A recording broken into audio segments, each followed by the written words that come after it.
پولا گرفتن میگیری؟ دخترم، حسنی درست میگوید. نه عقل من به این کارها نمیگیرد.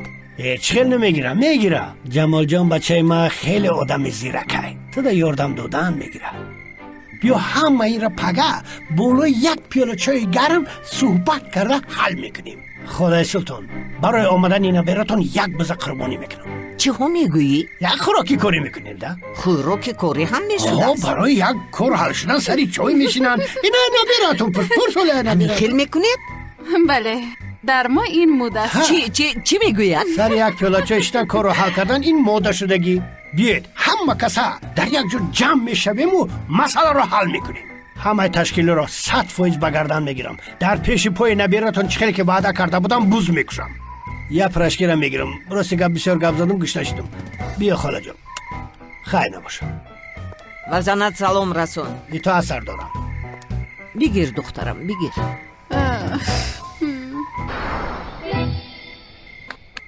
ای بچه ای زریه دی تلفن مرد کو؟ ای بلاز زنه ای تلفن ای بیزار شدم ای. با خدای گشنگی میمارم اوزی پرتافتگی های میرم بخورم. پاید قمریت چی خورده ای قبول کدیسته؟ آها ترکن ایجا بیا. ای ترکن جان سازی خوبی شکری خدا که اومدی. در اینجا چیکار میکنی از نه؟ ماشین ما گفتم تو خانمون یکی نترسه. چی میخندی حیوان؟ بردار ولیکتا. برای چی میزنی؟ دوست بگم شا من ایجا خدا نگهبان من رفتم. این ولی کی من است؟ بدبخت چه بار ماشین مرا گرفتی کو اک نوبتی ما شد. من در اینجا چیکار میکنم؟ من کار ندارم نمیشناسم. چیکار میکنی کردنگی؟ ای خفای من بودم که مرا گم نکنی. ایستو خیر بشی. آفرین خسته نباشه خسته نباشه. بهترین آواز داریم. آوازت خسته نباشه. آفرین. به خدا که آوازت چنین مرحله دار است که طاقت کردم ممکن. به خدا من دادرم گفته تعریف نمیکنم او لیکن آواز جازو.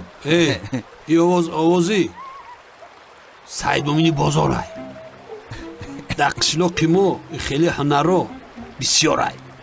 شما شهری و معنی خیلی سروده نمیفهمید. از برای خدا این خیلی نگوید.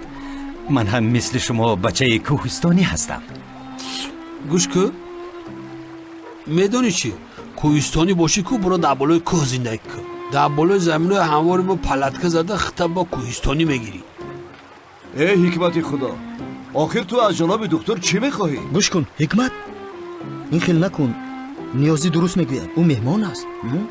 جناب ببخشید من درباره مهمان گفتنتان راضی نیستم. چی؟ یعنی من به دیها برای ابدی زیستن آمدن فکر دارم. برای همین وقتی مهمان میگوید ملال میشوم. چی دانم؟ همسایه گوید همدیها گوید مثلا همین خیل نه؟ اگر در اینجا مهمون نباشی یک حیا در درون پالاتکا زندگی میکنی. گوش کن همه توریست ها همه خیلی زندگی میکنن. گوش کن برای خودت خونه نمیکنی ها؟ ای پالاتکا در حقیقت برایم در پالاتکا زیستن بسیار پسند است. من حتی این تابستان را در آن پالاتکا فکر دارم که گذرانم. روزانه گرم است کو؟ در درونی پالاتکا دائم زندگی کردن نمیشود. در تابستان دائم گرم میشود. زمستان باشد یخ میبندد. راست گفتی راست؟ یعنی این مشکلی نیست. به این هم صبح من میخیزم. بر وقت خیزن را دوست میدارم. با خدا مثل من هم بر وقت میخیزم. بر وقت خیز را خدا دوست میدارم. راست لف جناب مختار راست. لیکن از خیرس ها احتیاط کن. ماکس ایدئال مسطحی هانی. ماکس ایدئال مسطحی هانی.